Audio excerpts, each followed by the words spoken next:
The wax paper is stuck, glued to these pieces, so I need to remove all this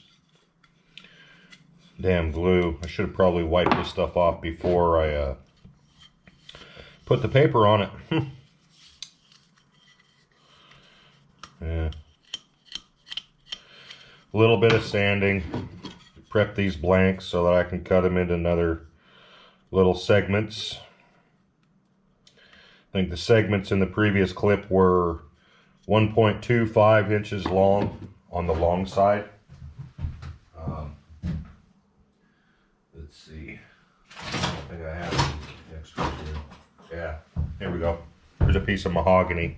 So 1.25 inches here gives you a specific diameter of ring. And the ones I cut yesterday or in the previous clip were 1.25 inches. So next I need to build a larger ring. So I'm going to increase the size of my long side to 1.5 inches. So what are these? These are, oh, those are already 1.5. I'll increase it to 2 inches on the long side. That should give me a bigger ring.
I guess some slight explanation should be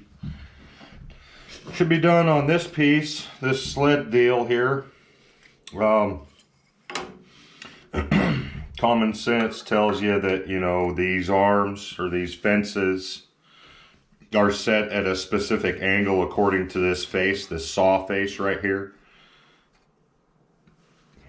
And whenever you put your, you know, this angle should be the exact same as this angle. And in order to get the correct, you know, the correct number of segments, you just cut the, you know, set them in here, run it up against your stop, hold her tight, saw the wood. Well, in order to get these fences dialed in correctly, you know, there's others that use these things called wedgies. It's basically just a piece of plywood cut at a very accurate angle, and they set that you know, the long surface, they set that on their cutting edge, and then they just clamp, you know, remove these, and then just kind of adjust these fences to the wedge that they put in here. I haven't gotten that far yet with mine, so what I do is I just cut, you know, a piece of stock, use a digital angle protractor to set these fences, and then you know, cut my segments however many that, you know. So these are set up at 22.5 degrees, which yields an 8-piece ring, an 8-piece segment. So these are 22.5 set right now. So I'll take a scrap piece, saw it down to the, you know, rough dimensions, the width that I need to make my ring, and then just start cutting segments until, you know, I get the segments put together into a ring that has no gaps.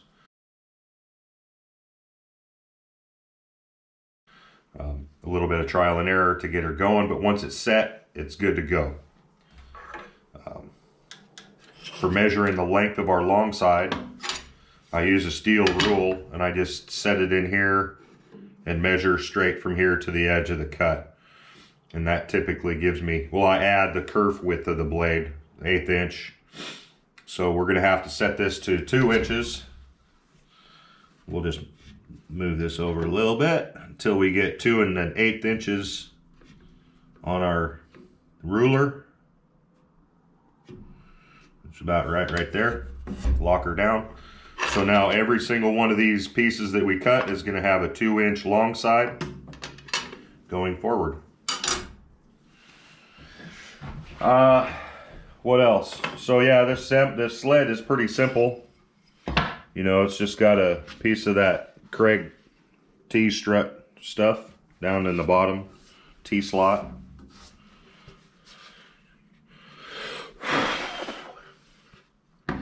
Should probably keep that clean, that way I have accurate cuts.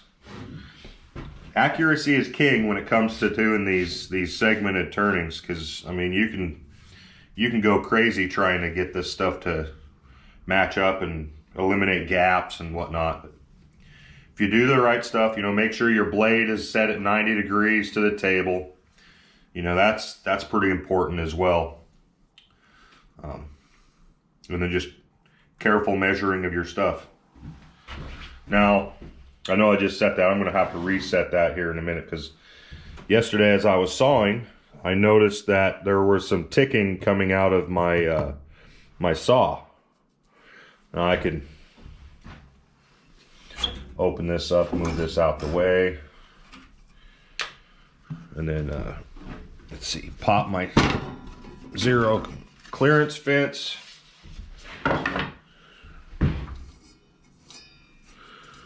I don't know if it's going to make it, but let's get you moved over there for a moment.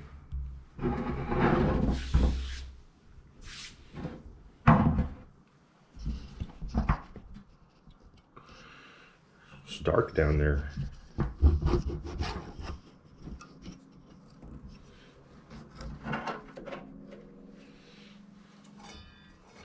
There was a bit of ticking coming, so I'm gonna fire up the sled, and we'll see if we can get her. I'm just gonna bump it, and then we can hear it ticking. I think it's the bearings that are going out in the harbor.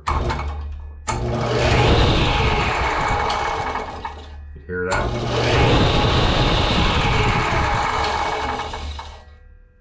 I think the bearings are going out. She sounds a little crunchy, so I think we should probably do some maintenance before we go and cut any of these pieces of wood. And pull the blade. See what the deal is with the bearings. I saw a video Mr. Tom Lipton did. He was measuring the mounting face of his arbor, and he was coming up with some pretty large discrepancies in run out. So I may stick an indicator down in there and see what kind of run out I've got on mine, just to take a peek and see what it is. This is a metalworking channel, but you know, here I am playing with some wood. I like to switch it up sometimes. All right, here we got another indicator. This one's graduated, and each little tick mark is 5/10,000ths of an inch. So 2 ticks is 1/1000th of an inch. I don't know here. You probably can't see that too good.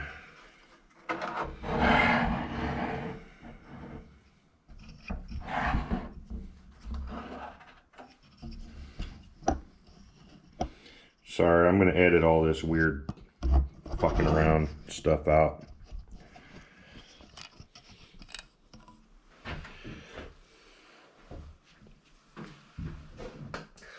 Hopefully that isn't all blasted out. Let's just get it to touch just barely.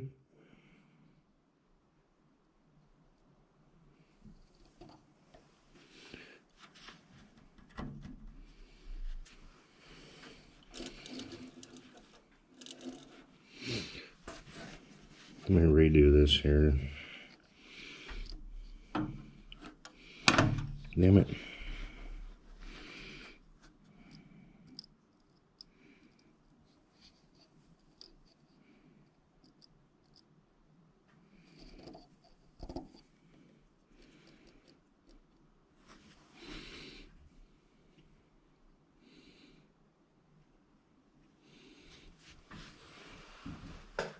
There's a 0-ish.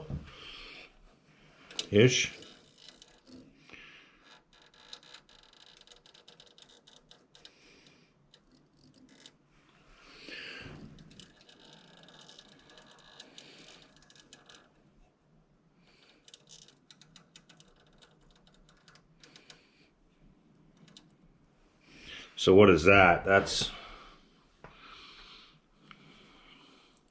1, 2, 3 3/1000ths, a little better than 3/1000ths of an inch. 4/1000ths of an inch.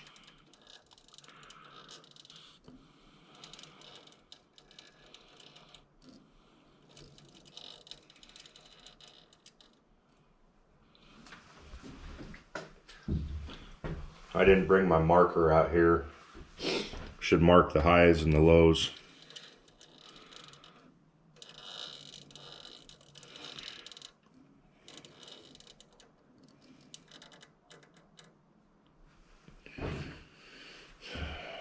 Maybe a pencil will work.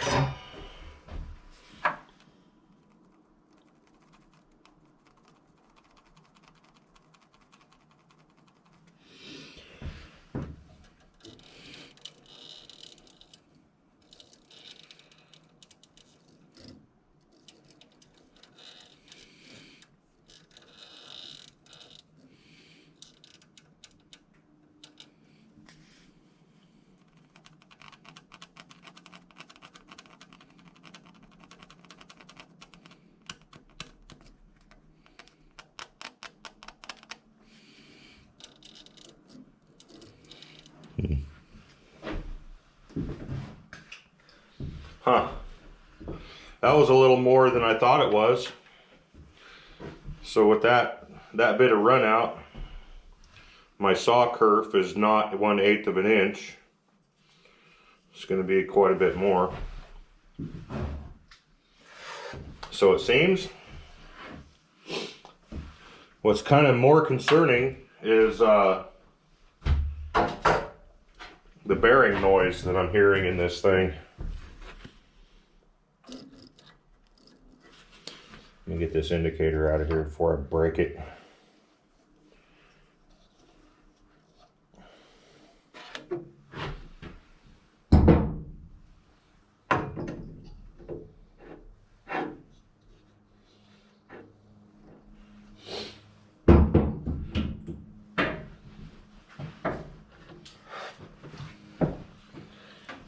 How much of a job is it going to be to pull a table off of this thing and get in there and replace some bearings, I wonder?